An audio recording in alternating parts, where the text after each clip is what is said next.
China mengatakan bahwa mereka siap menghadapi segala jenis perang dengan Amerika Serikat seiring dengan meningkatnya tekanan ekonomi dan politik dari Presiden Donald Trump terhadap negara tersebut. Pernyataan ini muncul setelah tarif tambahan 10% yang dikenakan Trump terhadap impor dari China mulai berlaku pada Selasa, sehingga total tarif yang diterapkan dalam sekitar waktu 1 bulan ini mencapai 20%.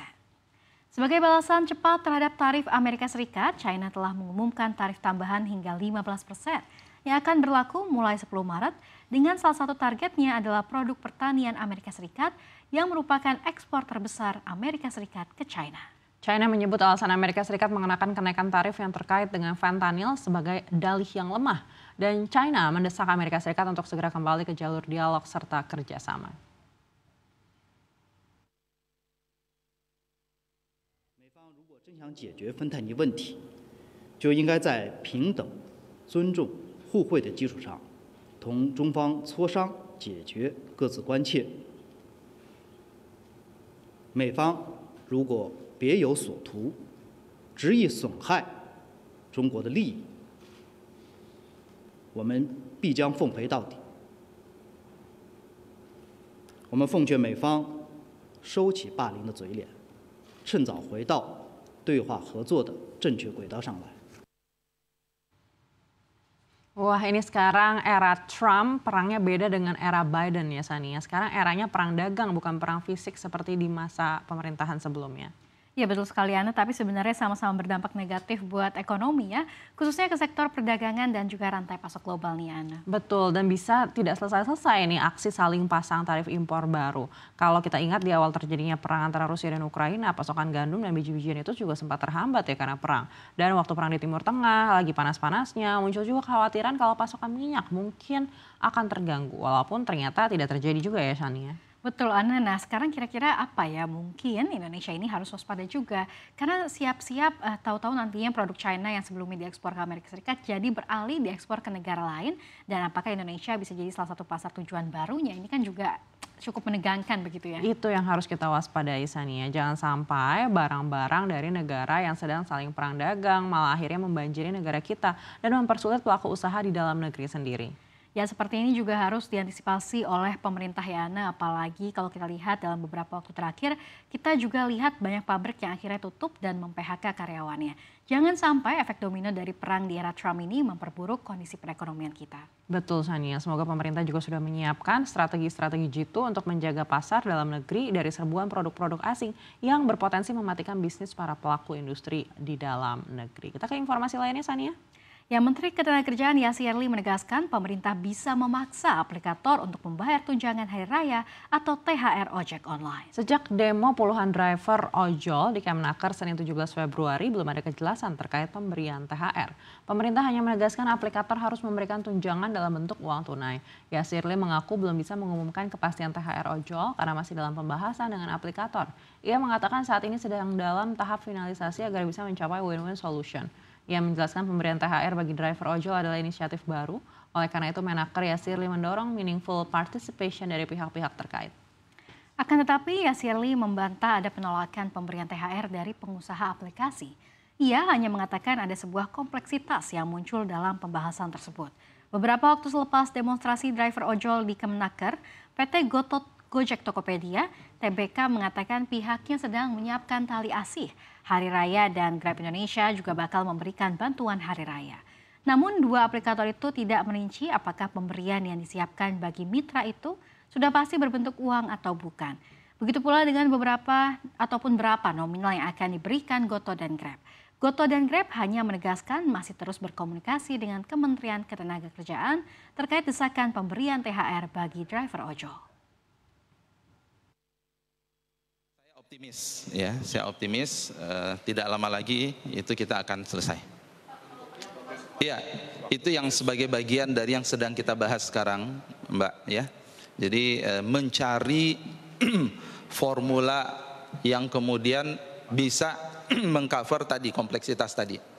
Ya, jadi kompleksitasnya itu dari jenis angkutannya, layanannya, kemudian jam kerjanya gitu ya.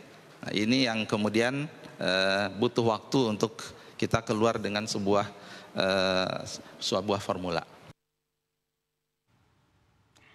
Ya, menyambut Lebaran memang yang paling diharapkan nih dari para pekerja adalah tunjangan hari raya atau THR termasuk buat para pengemudi ojek online. Nah, Anneke Menaker bilang pemerintah bisa memaksa perusahaan ojol ataupun platform untuk memberikan THR. Gimana menurut Anda, Anneke? Wah, Sania, kalau dengar kata memaksa langsung terbayang nih perusahaannya mungkin akan disidang begitu ya satu-satu. Tapi memang ini jadi perdebatan besar karena status pengemudi ojol itu kan mitra bukan karyawan tetap. Betul, Anna. Makanya perusahaan bisa saja berdalih bahwa THR bukan kewajiban mereka. Tapi di sisi lain pengemudi ojol juga punya beban kerja layaknya pekerja paruh waktu. Kalau nggak narik order ya nggak ada pemasukan. Jadi wajar kalau mereka berharap ada THR juga. Nah, ini yang mungkin jadi PR besar untuk pemerintah kalau benar-benar mau memaksa harus ada regulasi yang jelas dan tidak hanya berhenti di wacana. Karena nanti malah bisa jadi harapan palsu saja untuk para pengemudi ojol. Kasihan ya THR-nya akhirnya hanya angan-angan. Baik, kita beralih ke informasi lainnya. Otoritas Jasa Keuangan mencatat pengaduan konsumen yang diterima terkait penipuan meningkat. Peningkatan tersebut terjadi menjelang Lebaran atau Hari Raya Idul Fitri. Pada Januari 2025, Satgas Pasti mencatat 379 laporan dan Februari 409 laporan. Selain itu, terdapat pengaduan konsumen yang diterima OJK pada pekan ketiga dan keempat Februari 2025 mencapai 1.512 pengaduan terkait social engineering. Kepala Eksekutif Pengawas Perilaku Pelaku Usaha Jasa Keuangan, Edukasi dan Perlindungan Konsumen OJK, Friederika Widiasari Dewi mengatakan saat bulan puasa biasanya masyarakat akan banyak kebutuhan sehingga ingin lebih konsumtif. Hal ini yang dimanfaatkan para pelaku penipuan jasa keuangan. Para penipu akan menawarkan pinjaman online ilegal dengan iming-iming verifikasi cepat dan lainnya yang menggiurkan masyarakat.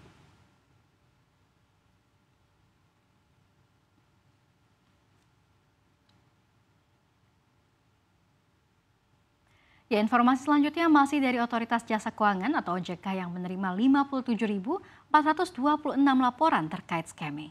Laporan itu diterima melalui Indonesia Anti-Scam Center. Kepala Eksekutif Pengawas Perilaku Pelaku Usaha Jasa Keuangan, Edukasi dan Perlindungan Konsumen OJK, Friederika Widiasari mengatakan total kerugian dana yang dilaporkan mencapai 994,3 miliar rupiah dan total dana korban yang sudah berhasil diblokir sebesar 127 miliar rupiah. Adapun jumlah rekening yang dilaporkan sebanyak 64.219 akun, di mana sebanyak 28.568 rekening sudah diblokir. Friederika mengatakan pihaknya mengimbau masyarakat untuk lebih hati-hati. Apalagi menjelang dan saat Ramadan, laporan terkait aktivitas transaksi ilegal biasanya meningkat. Melansir situs OJK Indonesia Anti-Scam Center akan mempercepat koordinasi antar penyedia jasa keuangan dalam penanganan laporan penipuan dengan melakukan penundaan transaksi dan pemblokiran rekening terkait penipuan.